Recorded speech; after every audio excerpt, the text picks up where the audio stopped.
Allah Subhanahu wa Ta'ala telah memerintahkan umat manusia untuk merenungkan ciptaannya, menggunakan akal.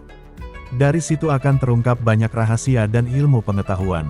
Segala sesuatu baik bulan, bintang, langit, dan makhluk lainnya Allah ciptakan dengan fungsi dan tugas masing-masing.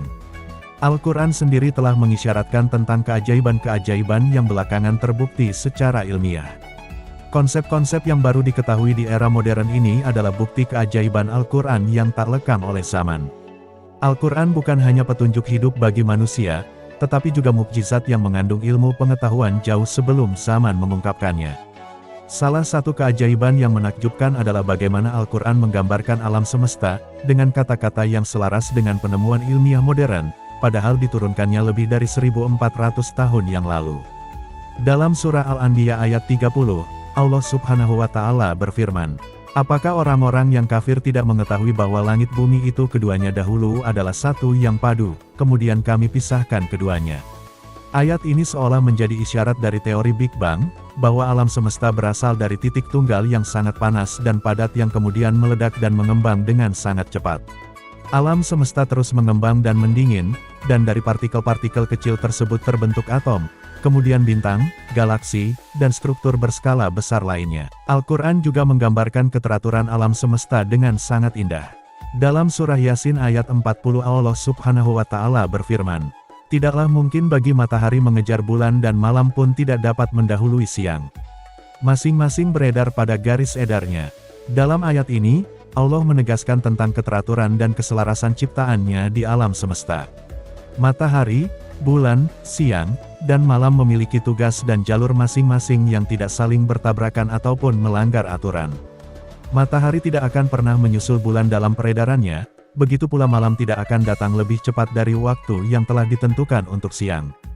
Semua itu berjalan dengan sistem yang sempurna. Ini selaras dengan hukum gravitasi dan gerak orbit yang ditemukan oleh ilmu astronomi. Surat Yasin ayat 40, telah menarik perhatian banyak ilmuwan dan pemikir abad modern, karena ayat ini menggambarkan keteraturan kosmos yang selaras dengan penemuan ilmiah tentang tata surya, seperti Maurice Bucaille, seorang dokter bedah asal Prancis yang menulis buku The Bible, The Quran and Science. Dia melihat ayat-ayat seperti Yasin ayat 40 sebagai bukti bahwa Al-Quran memuat pengetahuan ilmiah yang mendahului penemuan manusia modern. Ia menekankan bahwa pada masa pewahyuan Al-Quran, belum ada pengetahuan ilmiah tentang orbit atau rotasi bumi dan benda langit.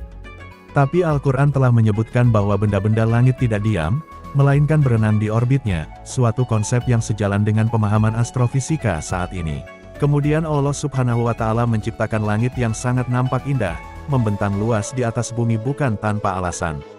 Para ilmuwan tidak mengetahui bahwa langit adalah langit-langit yang berfungsi untuk melindungi hingga abad ke-20, tapi Al-Quran 1400 tahun yang lalu sudah mengatakannya.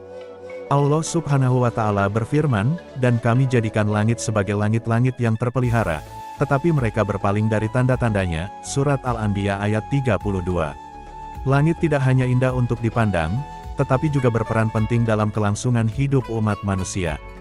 Matahari memancarkan energi dalam panjang gelombang yang berbeda. Semakin pendek panjang gelombangnya, semakin besar potensi bahayanya. Namun, sebagian dari energi ini diperlukan untuk fungsi-fungsi penting seperti fotosintesis pada tumbuhan dan produksi vitamin D pada manusia. Allah Subhanahu wa Ta'ala merancang mekanisme yang memastikan hanya sinar yang tidak berbahaya yang mencapai bumi. Mekanisme inilah yang kita kenal sebagai lapisan ozon. Para ilmuwan baru menemukan lapisan ini pada tahun 1913. Selain itu, langit sebagai penutup sekaligus pelindung yang mencegah benda langit jatuh menimpa manusia.